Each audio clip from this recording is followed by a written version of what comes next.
Mi novio creía que era demasiado ingenua para notar el dinero faltante en nuestra empresa. Él pensó que no revisaría las cuentas ocultas detrás de su espalda. Quédate hasta el final, porque hoy revelo cómo recuperé cada centavo y lo dejé en la ruina con la ayuda de su ex. Soy Camila, tengo 28 años, y esta es la historia de cómo construí un imperio solo para descubrir que el hombre a mi lado estaba cavando un agujero debajo de los cimientos. Todo empezó con una ilusión, esa clase de sueño que te venden en las revistas de emprendimiento donde el amor y los negocios se mezclan como el vino y el queso. Conocí a Mateo hace 3 años en una gala de inversores en la Ciudad de México. Él era carismático, seguro de sí mismo, de esos hombres que entran a una habitación y hacen que todos volteen a ver. Yo acababa de heredar la empresa de arquitectura de mi padre, una firma consolidada pero estancada, y necesitaba a alguien con visión moderna para llevarla al siguiente nivel. Mateo se presentó como ese salvador. Tenía experiencia, decía. Tenía contactos, aseguraba. Y sobre todo, tenía una narrativa perfecta sobre cómo podíamos dominar el mercado juntos. Al principio, pensé que había encontrado al socio ideal y al compañero de vida en un solo paquete. Pero a los pocos meses de estar juntos y trabajando codo a codo, las grietas empezaron a aparecer. Pequeñas discrepancias en los presupuestos. Proveedores que no cobraban a tiempo. Clientes que mencionaban pagos que nunca llegaban a nuestras cuentas corporativas. Cada vez que preguntaba, Mateo tenía una explicación perfecta. Los bancos se retrasan, decía. Los clientes están esperando la aprobación final, aseguraba. Es solo un error administrativo, minimizaba. Y yo, enamorada y confiada, aceptaba sus palabras porque ¿por qué dudaría del hombre con el que planeaba casarme? Pero había algo más, algo que flotaba en el aire como un olor desagradable que no puedes ubicar. Cada cierto tiempo, Mateo mencionaba a su ex, Cecilia. Pero a diferencia de las historias típicas donde el ex es el villano, Mateo pintaba a Cecilia como la incompetente. Decía que ella había casi llevado a la quiebra su proyecto anterior por mala administración. Decía que tuvo que despedirla porque no podía manejar la presión de los números grandes. Y cada vez que lo mencionaba, me miraba fijamente, como estudiando mi reacción. Como si quisiera asegurarse de que yo no era como ella. Como si quisiera implantar la idea de que yo debía confiar ciegamente en él porque él era el experto, la única barrera entre el éxito y el caos financiero. Y ahí empezó el patrón. Una gota de veneno que se convertiría en un río turbio de mentiras. Mes 4. Empezó a llegar tarde a las reuniones con los contadores. Decía que tenía emergencias con los proveedores. Yo ofrecía ir en su lugar, pero él insistía en que era mejor que él manejara esas conversaciones delicadas. Mes 5. Noté que algunos proveedores clave habían sido cambiados sin mi autorización. Empresas nuevas, sin historial, con direcciones fiscales que no cuadraban. Cuando pregunté, Mateo dijo que los anteriores habían subido los precios y que estos nuevos nos daban un mejor margen. Mostró facturas que parecían legítimas. Pero algo en mi intestino, esa voz gutural que las mujeres aprendemos a ignorar a nuestro propio riesgo, me decía que algo estaba mal. Mes 6. Fue cuando encontré el primer correo electrónico accidentalmente dejado abierto en su tablet. Era un extracto bancario de una cuenta que no reconocía. El nombre de la cuenta era una empresa fantasma, Servicios Integrales del Bajío. El saldo era considerable. 5 millones de pesos. Y las transferencias venían directamente de nuestra cuenta corporativa, etiquetadas como pagos a proveedores. Pero yo conocía a nuestros proveedores. Y Servicios Integrales del Bajío no estaba en la lista. Sentí un frío recorrer mi espalda. No era solo dinero. Era confianza. Era mi legado.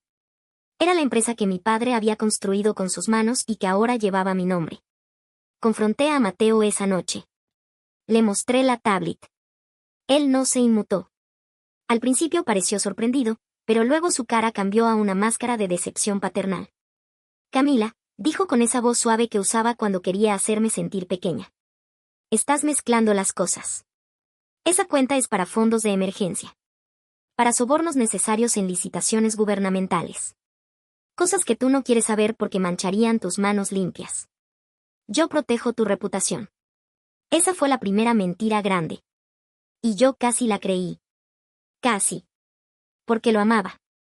Porque quería creer que él era mi protector. Pero esa noche, no pude dormir. Me levanté a las 3 de la mañana y empecé a revisar los archivos físicos en la bóveda de la oficina. Y ahí fue donde encontré la carpeta marcada con el nombre de Cecilia. No era una carpeta de recursos humanos. Era una carpeta de auditoría. Y dentro, había informes que Cecilia había preparado antes de ser despedida. Informes que Mateo había ocultado.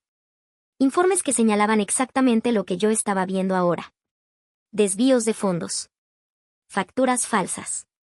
Y al final del informe, una nota escrita a mano por Cecilia. Él lo sabe. Y lo sigue haciendo. No me creyeron a mí. Ojalá tú sí. Esa nota fue como un balde de agua helada. Cecilia no era la incompetente. Era la whistleblowers. La denunciante. Y Mateo la había destruido profesionalmente para silenciarla. Sentí una rabia que nunca había conocido. No era solo celos. Era traición. Era ver cómo había utilizado mi amor y mi confianza para lavar dinero y llenar sus bolsillos mientras me hacía creer que yo era demasiado frágil para entender los negocios.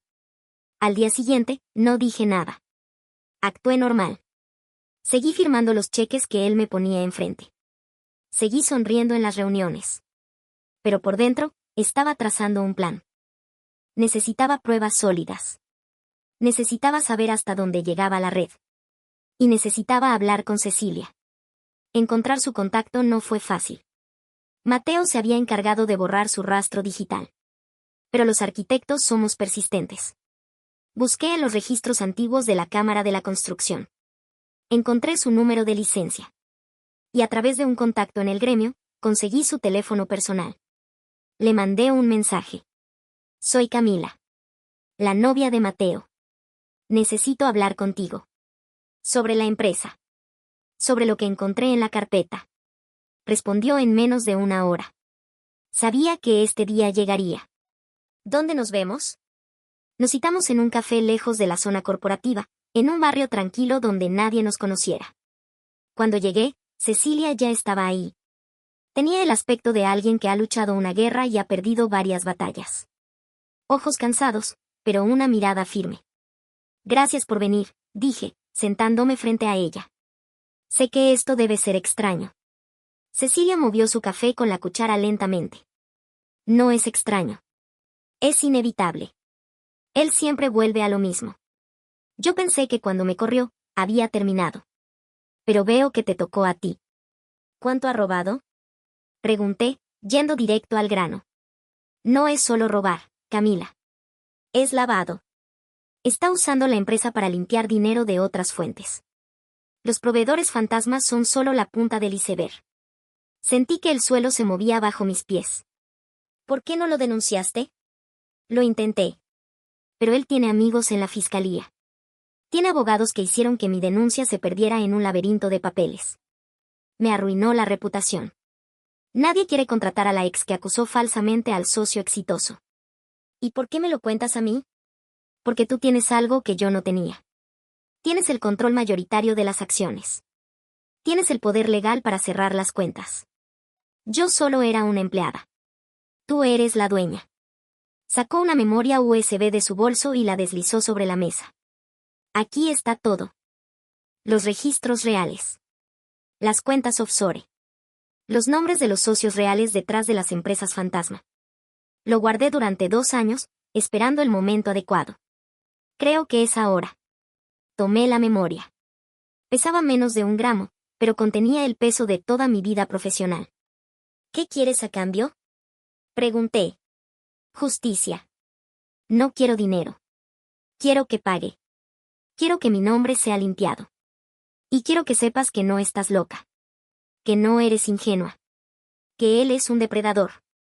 Salí de ese café con una determinación que no había sentido antes. No era solo sobre el dinero. Era sobre mi identidad. Mateo había intentado convertirme en una figura decorativa, una firma bonita en los contratos mientras él manejaba los hilos oscuros. Pero yo no era una muñeca. Era una arquitecta. Y sabía cómo estructurar los cimientos para que aguantaran el peso de la verdad. Esa noche, llegué a casa y Mateo estaba cocinando. Algo que hacía raramente para impresionarme. Hice tu favorito. Dijo sonriendo. Gracias. ¿Cómo estuvo tu día? Interesante. Respondí, mirándolo a los ojos. Él no detectó la advertencia en mi voz. Demasiado confiado. Demasiado arrogante. Creía que me tenía envuelta en su red. No sabía que yo había encontrado el hilo suelto. Durante las siguientes 2 semanas, actué como si nada hubiera cambiado. Firmé los documentos que él quería, pero cada firma iba acompañada de una copia enviada a mi abogado personal, un especialista en fraude corporativo que había contratado en secreto. Empezamos a rastrear el flujo del dinero. Cada transferencia a servicios integrales del Bajío era seguida. Cada reunión con los proveedores fantasma era grabada. Estábamos construyendo un caso blindado. Mateo, mientras tanto, se volvía más descuidado. Empezó a hablar de comprar propiedades a su nombre. De invertir en criptomonedas. De viajar a Europa para cerrar nuevos negocios. Creía que estaba a punto de dar el gran salto y desaparecer con el botín. No sabía que el salto ya estaba preparado, pero la red era mía. Una noche, Mateo llegó tarde de nuevo. Olía a perfume de mujer y a whisky caro. ¿Dónde estabas?, pregunté, manteniendo la calma. Con los inversores. Respondió sin mirarme. Estaban difíciles de convencer. ¿En qué bar? ¿Por qué tantas preguntas? ¿Ahora vas a ser celosa como Cecilia? Ahí estaba otra vez. La comparación. El intento de desviarme. Pero esta vez, no mordí el anzuelo. No. Solo preguntaba. Bueno, no preguntes tanto. Parece interrogatorio. Se fue directo al baño. Escuché la ducha correr. Me quedé sentada en la cama, procesando. Sabía que estaba mintiendo. Sabía que probablemente estaba con una de sus otras fuentes de ingreso, quizás otra mujer a la que estaba estafando de la misma manera que a mí. Pero ya no importaba. Tenía la evidencia. Tenía el plan. Y tenía a Cecilia esperando en la sombra, lista para testificar cuando fuera el momento. Al día siguiente, convoqué una junta directiva de emergencia. Solo yo y Mateo, técnicamente, pero mi abogado estaría presente como asesor legal. Mateo llegó confiado, con su traje italiano y su sonrisa de tiburón. ¿Qué pasa, cariño? ¿Alguna emergencia? Sí, dije, colocando una carpeta gruesa sobre la mesa de caoba.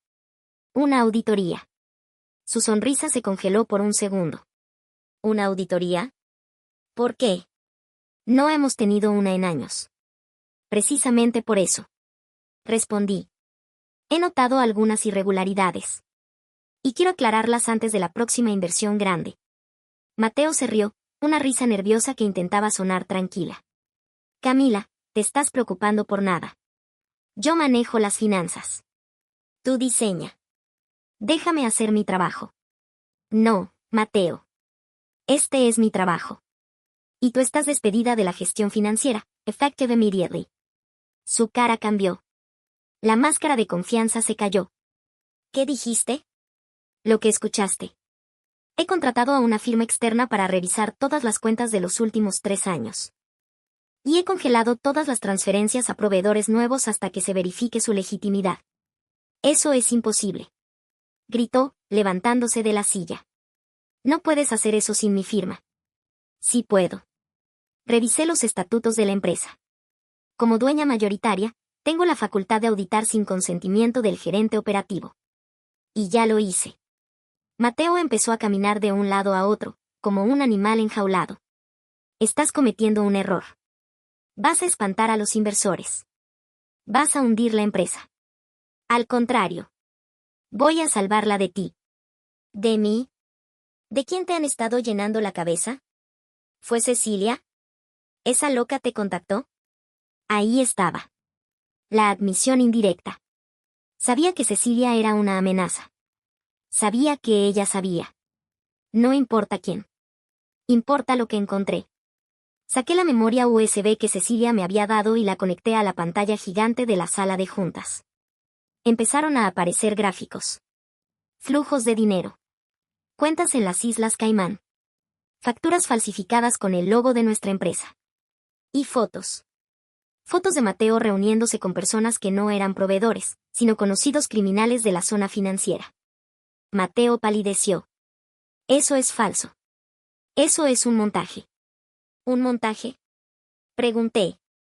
¿También es un montaje esto? Saqué un documento firmado por él. Una autorización para transferir 2 millones de pesos a una cuenta personal tuya en Panamá. firmado con tu huella digital y tu clave privada. Mateo se quedó callado. Sabía que estaba acorralado. Pero los hombres como él no se rinden fácil. Cambió de táctica. Camila, por favor. Podemos arreglar esto. Fue un error. Un error de cálculo. Iba a devolverlo. Iba a explicártelo. Estaba protegiendo la empresa de una crisis de liquidez. Mentiras. Todas mentiras. Y tengo testigos. En ese momento, la puerta de la sala se abrió. Cecilia entró. No llevaba traje de negocios. Llevaba ropa casual, pero su postura era de acero. Mateo la miró como si hubiera visto un fantasma. Tú. No deberías estar aquí. Esto es una reunión privada. No es privada, Mateo. Dijo Cecilia con voz clara. Es una deposición. Y yo soy la primera testigo. Mateo intentó salir corriendo, pero mi abogado estaba en la puerta. 2 seguridad privada que había contratado bloquearon la salida. No vas a ir a ninguna parte hasta que la policía llegue. ¿Policía? Susurró Mateo. Sí. He presentado una denuncia formal por fraude, lavado de dinero y apropiación indebida. Y con la evidencia que tengo, más el testimonio de Cecilia, vas a pasar mucho tiempo explicándole esto a un juez. Mateo se dejó caer en la silla. Parecía haber envejecido 10 años en 10 minutos. Su arrogancia se había evaporado. Solo quedaba el miedo. El miedo de un hombre que sabe que su castillo de naipes se ha derrumbado. Actualización 1. Vaya, esto explotó en el foro más de lo que imaginaba nunca. Nunca pensé que tanta gente se interesaría por mi drama corporativo, pero creo que muchos han pasado por alguna versión de esto en sus vidas. Tal vez no con un novio estafador y una ex aliada, pero sí con traiciones disfrazadas de socios comerciales y sonrisas falsas en la junta directiva. De todos modos, aquí estoy para responder algunas preguntas comunes antes de continuar con esta telenovela real que parece escrita por un guionista malvado con experiencia en dramas financieros. Sí, es real. Tengo los documentos legales para probarlo todo ante cualquier tribunal. No, no estamos casados, gracias a Dios y a la planificación responsable que hice antes de mezclar patrimonio. Sí, ya tengo un equipo legal especializado y está disfrutando este caso como un niño en una tienda de dulces ilimitados. Ahora, sobre lo que pasó después de esa mañana cuando la policía llegó a la oficina. Esa misma tarde, alrededor de las 4 de la tarde con el sol bajando lentamente sobre la Ciudad de México, los agentes federales llegaron para llevarse a Mateo. No fue un arresto dramático con esposas a la vista de todos, pero fue definitivo. Lo sacaron por la puerta trasera para evitar escándalos públicos, pero la noticia corrió como pólvora en el círculo empresarial. Mateo intentó negociar. Intentó decir que yo lo había obligado. Intentó decir que Cecilia y yo habíamos conspirado para destruirlo. Pero la evidencia era abrumadora. Los registros bancarios no mienten. Las firmas digitales no mienten. Y los testigos, incluyendo a otros empleados que habían tenido miedo de hablar antes, empezaron a salir de las sombras. Uno de los contadores junior me contactó al día siguiente. Dijo que Mateo lo había amenazado con despedirlo si cuestionaba las facturas falsas. Otro proveedor real confirmó que nunca habíamos trabajado con las empresas fantasma. El castillo se desmoronaba pieza por pieza. Cecilia y yo nos reunimos de nuevo una semana después. Esta vez en mi oficina, la misma donde Mateo había reinado con tanta arrogancia. Ahora se sentía diferente. Más ligera. Más mía. ¿Qué pasa ahora?, preguntó Cecilia. Ahora, recuperamos lo que es nuestro. Respondí. Y limpiamos tu nombre. Vamos a hacer un comunicado oficial aclarando que tu despido fue injustificado y basado en mentiras para ocultar el fraude. Cecilia sonrió, y fue la primera vez que la vi sonreír de verdad. Gracias. No sabes lo que eso significa para mí. He pasado 2 años sin poder trabajar en mi campo. Todos pensaban que era una ladrona o una incompetente. Lo sé. Y vamos a arreglarlo. También, quiero ofrecerte un puesto. Como directora de auditoría interna. Quiero a alguien en quien pueda confiar ciegamente en este departamento. Y nadie conoce los trucos de Mateo mejor que tú. Cecilia se quedó en silencio un momento.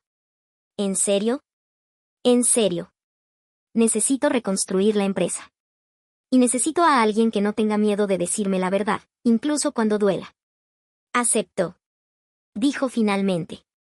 Pero con una condición. Quiero que revisemos todos los proyectos actuales. No quiero que quede ni un solo cabo suelto de su gestión. Hecho. Durante el siguiente mes, trabajamos codo a codo. Fue extraño al principio. Ella había sido la enemiga según la narrativa de Mateo. Pero resultó ser la aliada más leal que podía tener.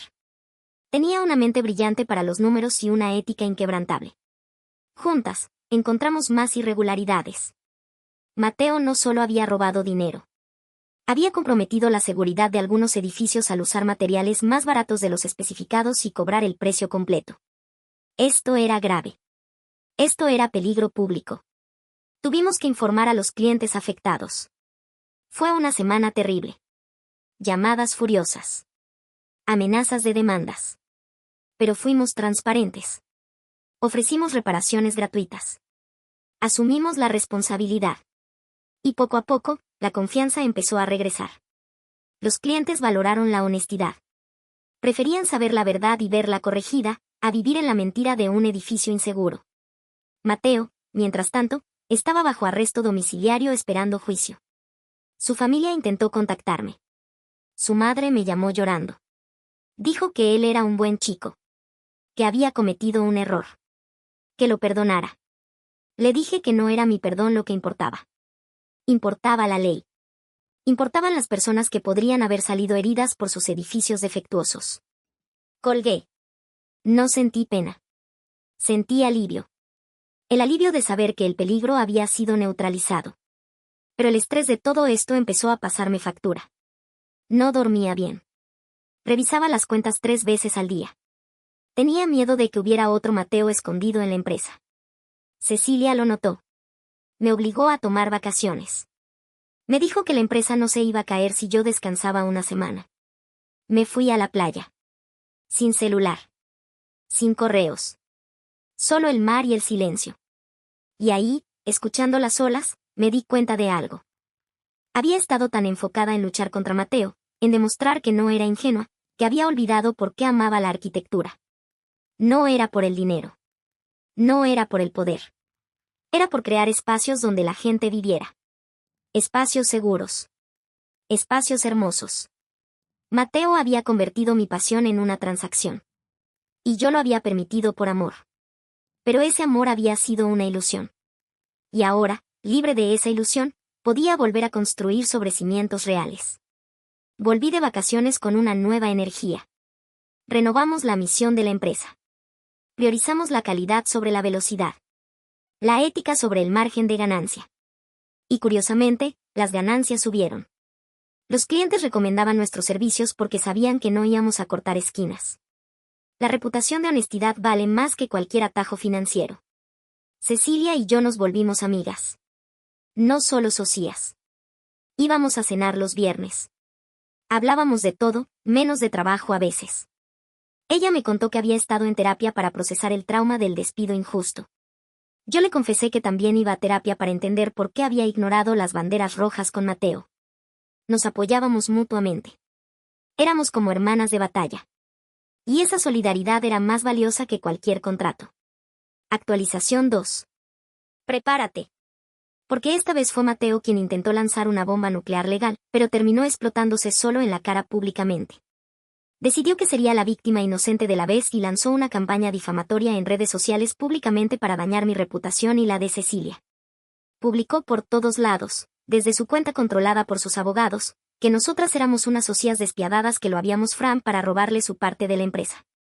Dijo que Cecilia tenía un historial de inestabilidad mental. Dijo que yo había usado mi influencia familiar para corromper el proceso legal. Su madre y sus amigos compartieron todo el drama en Facebook, como si fuera una telenovela mexicana de alto presupuesto con audiencia garantizada. Y lo peor, algunos contactos en la industria le creyeron ciegamente sin preguntar ni verificar los hechos reales. Me enviaron mensajes privados pidiendo explicaciones detalladas de mi versión. Otros hasta me bloquearon en las redes por ser la villana de la historia según ellos. Pero Mateo olvidó un pequeño detalle técnico que lo condenaría completamente. Soy amiga de Luis. Y Luis, amigos míos, es básicamente un experto en informática forense con licencia estatal, el tipo que resuelve cualquier cosa digital con 3 clics y una ceja levantada con escepticismo profesional. Le mostré lo que estaba pasando en las redes sociales y me ayudó a recuperar unos mensajes muy interesantes de WhatsApp entre Mateo y su madre archivados en la nube. Mensajes de hace más de un año atrás de su planificación del fraude.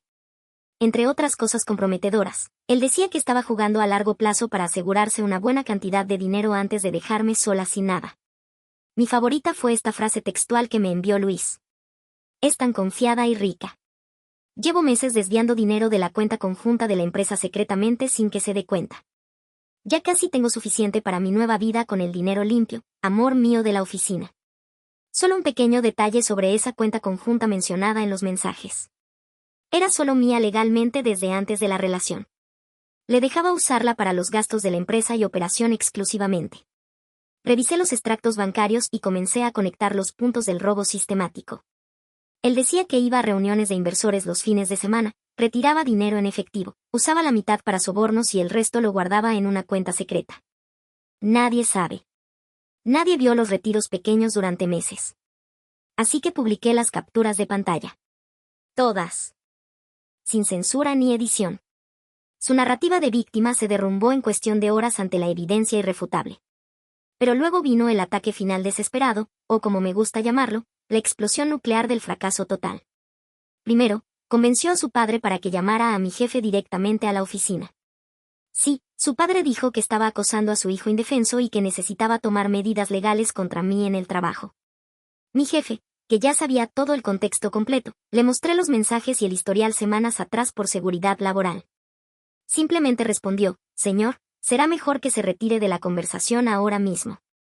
Segundo, intentó irrumpir en mi casa a las 3 de la mañana nuevamente con un cerrajero ilegal. Las nuevas cámaras de seguridad lo grabaron todo en alta definición nocturna. Gritaba que necesitaba recuperar sus pertenencias urgentemente como excusa. Pequeño detalle, ya había recogido sus cosas semanas atrás bajo supervisión legal. Tercero, me acusó de robar su identidad digital para abrir cuentas. No tenemos cuentas compartidas. Nunca tuvimos nada a su nombre exclusivamente. Y soy alérgica a las redes sociales severamente por principio. Cuarto, comenzó a llamar a mi madre llorando histéricamente, suplicando, diciendo que cometió un error grave, que Cecilia no significa nada real para él, que solo quiere arreglar las cosas conmigo por los viejos tiempos. Mi madre respondió fríamente por teléfono. Deberías haber pensado en eso antes de estafar a mi hija durante 3 años, querido mío que nunca fuiste de la familia. Pero el colmo de la desfachatez llegó ayer por la tarde sin aviso. Recibí una llamada de Gloria. ¿Quién es Gloria? La madre de Mateo, sí. La madre del tipo con el que yo me comprometía públicamente en la oficina. Esta mujer tuvo el descaro de pedirme que fuera mujer y aceptara a Mateo de vuelta, porque, según ella, su hijo no puede mantener a una familia ahora financieramente después del escándalo, y los hombres jóvenes cometen errores de juventud que deben perdonarse. Le pregunté, ¿de verdad me estás pidiendo que acepte de vuelta al hombre que me estafó solo para que tu hijo no tenga que lidiar con las consecuencias legales de sus actos? Respondió, bueno, dicho así, suena egoísta de tu parte claramente. El amor se trata de perdón cristiano y comprensión mutua. Colgué de inmediato sin decir adiós ni explicar nada más. No discutí más. Solo colgué el teléfono definitivamente. Esa noche, recibí un último mensaje de un número desconocido bloqueado. Probablemente de una amiga suya del gimnasio que lo abandonó. Arruinaste mi vida completamente sin piedad. Espero que estés feliz ahora con tu venganza fría. Respondí. De hecho, lo estoy muy feliz y en paz. Gracias por preguntar por mi bienestar emocional. Bloqueé el número permanentemente sin remordimientos. Mañana es la primera audiencia de juicio oficial en el Tribunal del Condado. Mi abogado ya dijo que será rápido y sin complicaciones mayores. Fraude documentado, lavado de dinero, apropiación indebida comprobada. Él acabó su propio hoyo legalmente sin ayuda. Y, ¿sabes qué? No puedo esperar a verla caer dentro del hoyo que cavó con sus propias manos. Actualización 3. La audiencia de juicio fue un verdadero espectáculo judicial digno de ver en persona. Mateo apareció en el tribunal con un traje impecable de diseñador. Sí, leíste bien. Impecable. Para una audiencia de fraude corporativo. Por favor, el nivel de delirio mental que tiene. Ya estaba involucrado con otro esquema legalmente según las pruebas. La cara del juez fue impagable al verlo entrar así vestido. El abogado de él intentó alegar que el encuentro en la oficina no era válido legalmente porque estaba emocionalmente alterado y fue coaccionado por Cecilia psicológicamente sin libertad. El juez preguntó qué significaba coacción en este caso específico con evidencia. Respuesta del abogado nervioso que no tenía argumentos. Él le prometió cosas materiales. La hizo creer que salir de la empresa era la única salida vital posible. Mi abogado se levantó con una sonrisa confiada de victoria. Su señoría, aquí tengo 83 páginas de mensajes de WhatsApp que muestran que la demandada planeó esto durante más de un año cuidadosamente con premeditación. El juez tomó los documentos gruesos con ambas manos. Los hojeó con calma y lentitud profesional. Su expresión pasó de neutral a asco profundo. Y luego casi a diversión contenida por lo absurdo. Leyó en voz alta una frase clave del mensaje original. Fue usted quien escribió, y cito, ¿no puedo esperar a ver la cara de idiota de ella cuando se dé cuenta de que me llevé todo el dinero de las cuentas? Mateo se puso roja al instante como un tomate maduro. Eso fue sacado de contexto maliciosamente por ella. ¿Y cuál sería el contexto que mejora esa frase incriminatoria claramente? Silencio absoluto en la sala del tribunal. El veredicto fue concedido de inmediato sin apelación posible. Él se quedó con lo que era estrictamente suyo legalmente. Deudas personales básicas, el coche aún financiado a su nombre y nada más de valor significativo. De hecho, tendrá que pagarme una pensión compensatoria por 6 meses, ya que pagué su curso de certificación profesional el año pasado con mis fondos personales. Son solo $600 al mes, pero la rabia en su rostro valió millones de dólares en satisfacción personal. A la salida del tribunal, el circo continuó en el estacionamiento público. Su madre comenzó a gritar que estaba robando a su pequeño niño indefenso del sistema. Su padre intentó arrojarme café caliente de la máquina. Falló el lanzamiento miserablemente. Le dio a Gloria, la madre de Mateo, que había ido a apoyar al amor joven equivocadamente. La pelea de café entre las madres fue tan intensa y verbal que el guardia de seguridad tuvo que separarlas físicamente del escándalo. Y sus nuevos socios ni siquiera aparecieron en la audiencia según los registros oficiales del tribunal. Según los gritos de Gloria, ya estaba con otra mujer diferente en la oficina. Una recepcionista de 22 años que conoció en la oficina donde trabajaba, o mejor dicho, en el bar del edificio donde perdieron el tiempo y el dinero. Mateo se derrumbó en llanto en la acera pública.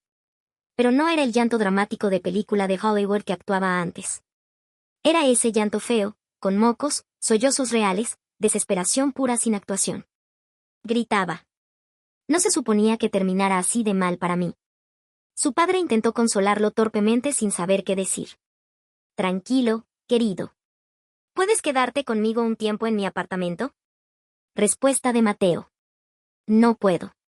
Tu departamento huele a perro viejo y tristeza acumulada por años. Ni siquiera su padre pudo responder a eso con lógica alguna. Últimas noticias que escuché por los pasillos del tribunal. Mateo está viviendo con sus padres en la casa de la infancia nuevamente a sus 30 años. Su nueva socia está comprometida con la recepcionista del edificio rápidamente sin aprender la lección. La empresa los despidió a ambos por violar el código de conducta interna severamente con pruebas.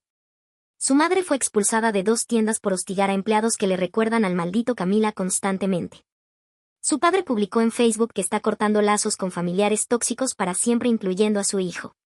Y Gloria, la madre de Mateo, está demandando a Mateo por daños emocionales a su hijo menor que perdió el empleo. Y yo estoy genial físicamente y mentalmente. Vendí la casa por encima del precio de mercado actual por la demanda. El mercado inmobiliario está loco ahora en la Ciudad de México. Me mudo a un apartamento en el centro de la ciudad cerca del trabajo. Empecé a salir con Daniel de mi oficina de ingeniería. Él encuentra toda la historia hilarante y siempre trae café con mi nombre en el vaso correctamente escrito. No es Mateo, ¿verdad?, pregunta siempre. Mi abogado enmarcó la foto de la oficina. Ahora adorna su oficina como el caso más fácil de su carrera legal de 20 años. Para quienes preguntan si me arrepiento de haber sido mezquina con las tarjetas, no. Ni un poco. Él jugó un juego estúpido y ganó premios estúpidos necesariamente por sus acciones. Lo único que lamento es no haber visto las señales antes, como cuando dijo que su ex era loca por cambiar la contraseña de Netflix después de que lo engañó anteriormente. Debería haberme dado cuenta de ese patrón de comportamiento tóxico. Gracias por seguir esta montaña rusa insana conmigo en Reddit. Ahora es mi turno de vivir la vida realmente sin cargas. P. de Mateo, Si estás leyendo esto, y sé que lo estás porque eres obsesionado con Facebook constantemente revisando mi perfil, la madre de Mateo te llamó oportunista serial en el club de bridge del domingo pasado. Solo para que lo sepas públicamente sin filtros. Comentario de Reddit final. Y así, señoras y señores, el karma llegó de traje formal con una foto de la oficina enmarcada bajo el brazo y sirvió una venganza fría, amarga e hilarante que nadie vio venir realmente excepto yo. Excepto tal vez el juez, que claramente se divirtió más de lo que debería profesionalmente en el tribunal. Al final, Mateo intentó jugar sucio con las reglas legales, pero tropezó con su propio drama inventado para las redes. Y ahora, bueno, tiene un traje caro, una reputación destruida completamente y una nueva carrera no deseada. Convertirse en meme en el club de bridge de su ex-suegra políticamente para siempre. Denle like, compartan y suscríbanse para más historias de venganza justificada. Actualización final. 6 meses después de la firma del juicio final, recibí una invitación inesperada para una reunión. Su madre organizaba una cena para celebrar el cumpleaños de su nieta, y pidió que nos viéramos en un restaurante público neutral lejos de tribunales. La lista de invitados me sorprendió completamente al leerla. Mateo estaba allí, pero se veía diferente físicamente. El tiempo también la había cambiado a ella notablemente. Mateo había perdido peso y esa expresión de superioridad perpetua que solía tener siempre. Mateo ya no parecía el hombre que medía el valor de las personas por su cuenta bancaria o su casa de lujo. Camila, Mateo se acercó con cautela y humildad. ¿Puedo mostrarte algo nuevo? Me llevó a una mesa cercana lejos de todos. Era un espacio simple con un mantel modesto sin lujos. En la mesa había un álbum de fotos de su nuevo trabajo. Es mi álbum, explicó con voz diferente. Trabajo para una fundación ahora. Como asesor para pequeñas empresas que necesitan ayuda tecnológica. Ironías de la vida que nunca imaginé. Aprendí más sobre negocios reales en estos 6 meses que en toda mi vida anterior de ocio y gastos. ¿No extrañas su vida en la gran casa de las lomas? La vida de apariencias y lujos. No. Ahora tengo algo mejor. Propósito de vida real. La cena fue en un restaurante familiar.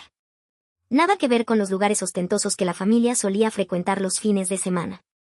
Cecilia llegó último, directo del trabajo nuevo. Perdón por la ropa. Se disculpó con todos.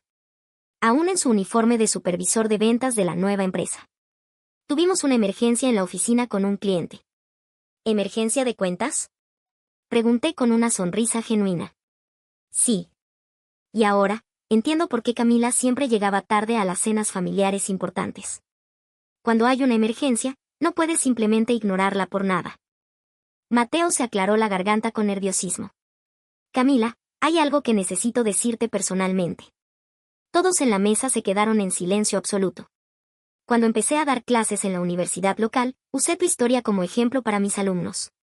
¿Cómo construiste algo desde cero mientras nosotros te menospreciábamos constantemente? Les enseño a mis alumnos que el verdadero valor está en lo que construyes, no en lo que heredas de otros. ¿Y ellos qué piensan? Pregunté con curiosidad. ¿Qué piensan? ¿Qué piensan que fuimos unos idiotas completos? Y tienen razón totalmente. Su madre tomó la palabra con humildad. Los reuní hoy porque tengo un anuncio importante. Mi empresa se está expandiendo. Y quiero que Camila sea parte del consejo directivo como asesor. Me sorprendió la propuesta completamente. ¿Por qué yo? Porque nadie mejor que tú entiende lo que tratamos de hacer ahora. Ayudar a personas con talento y determinación a construir algo, sin importar su origen o posición social. Como el hombre que se convirtió en empresario desde cero, comentó Cecilia. Exacto. Pero esta vez, sin tener que soportar años de prejuicios y humillaciones de mi familia. Su madre intervino con sinceridad. He estado trabajando con algunos de sus clientes nuevos. Pequeños empresarios. Gente que trabaja duro. Como tú cuando empezaste, Camila. Les enseño lo que aprendí de la manera difícil con el juicio. Que el dinero sin valor real es solo una ilusión temporal. Mi teléfono vibró con un mensaje. Era mi abogado con noticias sobre nuestra última adquisición. Una empresa familiar, similar a la que yo tenía al principio de mi carrera. ¿Buenas noticias? Preguntó Mateo con interés genuino. Sí. Compramos una empresa pequeña. Tiene potencial de crecimiento. ¿La vas a absorber? No. Voy a hacer lo que nadie hizo por mí en mi momento. Ayudarla a crecer manteniendo su identidad original. Cecilia sonrió con admiración. Has construido más que un imperio, Camila. Has construido un legado duradero. Un legado que comenzó con una traición dolorosa. Agregó su madre. Qué irónico que menospreciáramos tanto algo que resultó ser la base de todo nuestro aprendizaje.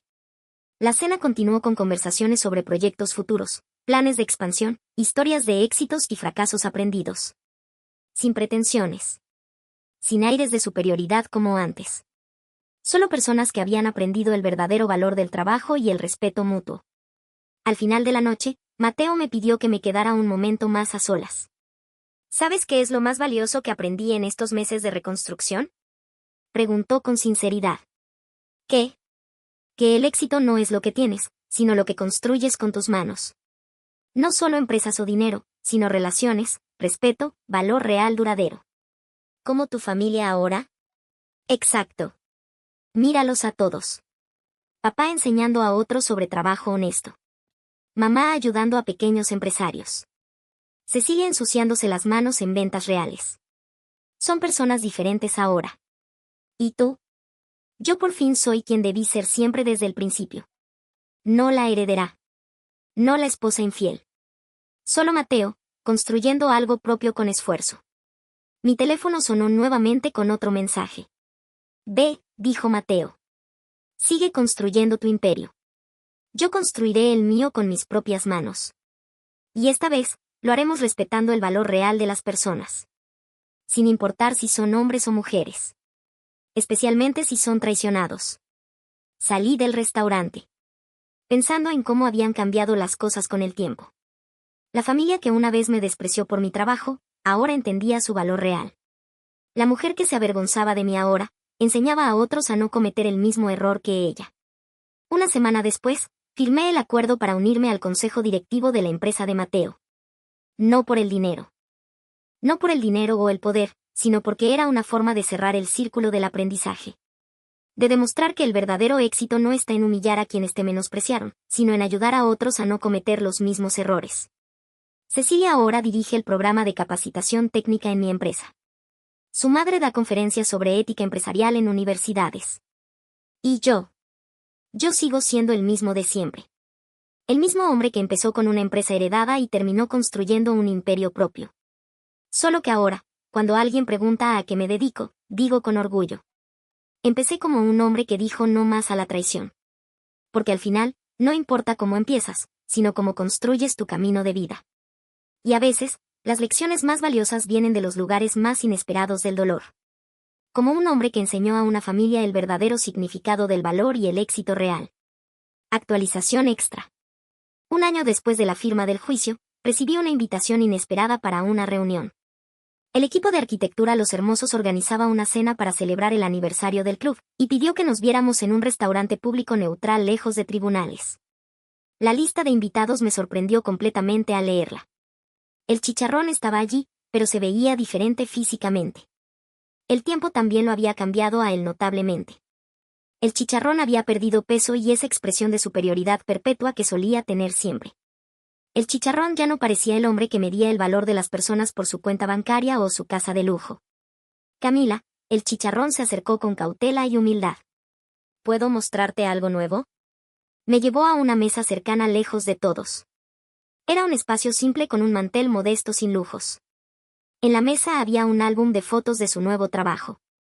Es mi álbum, explicó con voz diferente. Trabajo para una fundación ahora. Como asesor para pequeños empresarios que necesitan ayuda tecnológica. Ironías de la vida que nunca imaginé. Aprendí más sobre negocios reales en estos 6 meses que en toda mi vida anterior de ocio y gastos. ¿No extrañas su vida en la gran casa de Dallas? La vida de apariencias y lujos. No. Ahora tengo algo mejor. Propósito de vida real. La cena fue en un restaurante familiar. Nada que ver con los lugares ostentosos que la familia solía frecuentar los fines de semana. Cecilia llegó último, directo del trabajo nuevo. Perdón por la ropa. Se disculpó con todos. Aún en su uniforme de supervisor de ventas de la nueva empresa.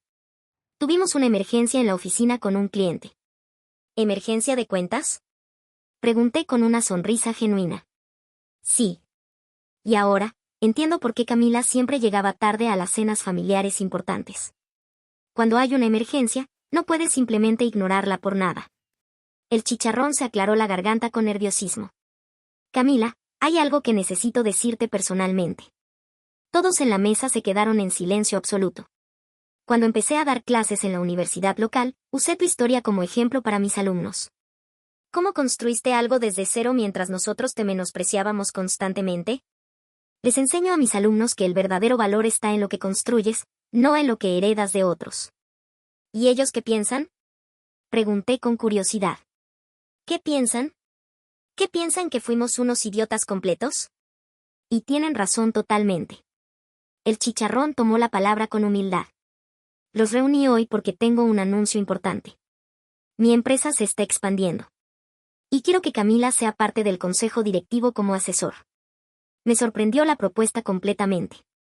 ¿Por qué yo? Porque nadie mejor que tú entiende lo que tratamos de hacer ahora. Ayudar a personas con talento y determinación a construir algo, sin importar su origen o posición social. Como el hombre que se convirtió en empresario desde cero, comentó Cecilia. Exacto. Pero esta vez, sin tener que soportar años de prejuicios y humillaciones de mi familia. El chicharrón intervino con sinceridad. He estado trabajando con algunos de sus clientes nuevos. Pequeños empresarios. Gente que trabaja duro. Como tú cuando empezaste, Camila. Les enseño lo que aprendí de la manera difícil con el juicio. Que el dinero sin valor real es solo una ilusión temporal. Mi teléfono vibró con un mensaje. Era mi abogado con noticias sobre nuestra última adquisición. Una empresa familiar, similar a la que yo tenía al principio de mi carrera. ¿Buenas noticias? Preguntó el chicharrón con interés genuino. Sí. Compramos una empresa pequeña. Tiene potencial de crecimiento. ¿La vas a absorber? No. Voy a hacer lo que nadie hizo por mí en mi momento.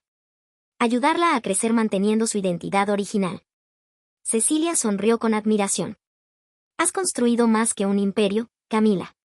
Has construido un legado duradero. Un legado que comenzó con una traición dolorosa. Agregó el chicharrón. Qué irónico que menospreciáramos tanto algo que resultó ser la base de todo nuestro aprendizaje. La cena continuó con conversaciones sobre proyectos futuros, planes de expansión, historias de éxitos y fracasos aprendidos. Sin pretensiones. Sin aires de superioridad como antes. Solo personas que habían aprendido el verdadero valor del trabajo y el respeto mutuo. Al final de la noche, el chicharrón me pidió que me quedara un momento más a solas. ¿Sabes qué es lo más valioso que aprendí en estos meses de reconstrucción? Preguntó con sinceridad. ¿Qué? Que el éxito no es lo que tienes, sino lo que construyes con tus manos. No solo empresas o dinero, sino relaciones, respeto, valor real duradero. ¿Como tu familia ahora? Exacto. Míralos a todos. Papá enseñando a otros sobre trabajo honesto. Mamá ayudando a pequeños empresarios. Cecilia ensuciándose las manos en ventas reales. Son personas diferentes ahora. ¿Y tú? Yo por fin soy quien debí ser siempre desde el principio. No la heredera. No la esposa infiel. Solo el chicharrón, construyendo algo propio con esfuerzo. Mi teléfono sonó nuevamente con otro mensaje. Ve, dijo el chicharrón. Sigue construyendo tu imperio. Yo construiré el mío con mis propias manos. Y esta vez, lo haremos respetando el valor real de las personas. Sin importar si son hombres o mujeres. Especialmente si son traicionados. Salí del restaurante. Pensando en cómo habían cambiado las cosas con el tiempo. La familia que una vez me despreció por mi trabajo, ahora entendía su valor real. La mujer que se avergonzaba de mí ahora, enseñaba a otros a no cometer el mismo error que ella. Una semana después, firmé el acuerdo para unirme al consejo directivo de la empresa de El Chicharrón. No por el dinero. No por el dinero o el poder, sino porque era una forma de cerrar el círculo del aprendizaje. De demostrar que el verdadero éxito no está en humillar a quienes te menospreciaron, sino en ayudar a otros a no cometer los mismos errores. Cecilia ahora dirige el programa de capacitación técnica en mi empresa. El Chicharrón da conferencias sobre ética empresarial en universidades. Y yo sigo siendo el mismo de siempre. El mismo hombre que empezó con una empresa heredada y terminó construyendo un imperio propio. Solo que ahora, cuando alguien pregunta a qué me dedico, digo con orgullo. Empecé como un hombre que dijo no más a la traición. Porque al final, no importa cómo empiezas, sino cómo construyes tu camino de vida. Y a veces, las lecciones más valiosas vienen de los lugares más inesperados del dolor. Como un hombre que enseñó a una familia el verdadero significado del valor y el éxito real. Hoy, un año después, el negocio por fin despegó y ahora surto a todos los taqueros, pues de comida, fonditas y restaurantes de Monterrey. Daniela está embarazada de un mes y estamos viviendo un sueño juntos. Ella me apoya y me respeta. Mateo trabaja en una fondita con Cecilia. No está en las lomas ya que no puede, porque tiene miedo de toda la vieja guardia, mi barrio, mi gente, mis hermanos. Daniela me mira como su héroe, y yo la miro a ella como mi salvación. El fútbol lo dejé, pero gané un campeonato mucho más importante, el de la vida. Y esa medalla, nadie me la puede quitar. 5 años después de firmar los papeles del juicio, vivía una vida que nunca imaginé posible. Mi casa estaba pagada antes de tiempo. Me habían ascendido a gerente senior y tenía una relación sólida con alguien que valoraba las mañanas tranquilas de sábado tanto como yo. Entonces el teléfono del trabajo sonó una tarde de martes. ¿Eres tú?, preguntó una voz desconocida. Digo, ¿eres el tipo que vivía en las lomas? La voz pertenecía a un investigador privado llamado Rodríguez. Profesional, directo, sin rodeos. Depende de quién pregunte, respondí. Tu ex esposo me contrató para encontrarte. Lleva como 2 años intentando localizarte. Dice que tiene algo importante que discutir. 2 años. Él había estado buscándome activamente durante 2 años.